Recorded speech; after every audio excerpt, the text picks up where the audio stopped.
ద్రోణుడు అస్త్రాలను వేదాలను ఇవ్వమని కోరుకుంటాడు. పరశురాముడు సరే అనేసి ద్రోణుడికి సమస్త శాస్త్రాలు ధనుర్విద్యలు అన్ని ఉపదేశిస్తాడు.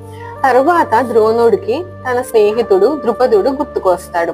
ద్రుపదుడు ఏమన్నా తనకు సహాయం చేయగలడేమో అనేసి ద్రుపదుడు వద్దకు వెళ్ళి, నేను నీ మిత్రుణ్ణి అని ద్రుపదుడికి చెప్పగానే, ఒక రాజు నీవు ఎప్పటికీ మిత్రులు కాలేరు అని ద్రుపదుడు అంటాడు. దానికి వెంటనే ద్రోణుడు మాటలు లేకుండా అయిపోతాడు.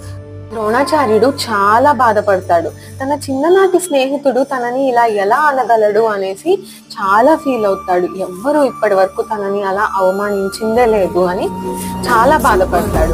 అప్పుడే డిసైడ్ అవుతాడు ద్రౌపది రాజు మీద ఎలాగైనా తను పగ సాధించుకోవాలి అని.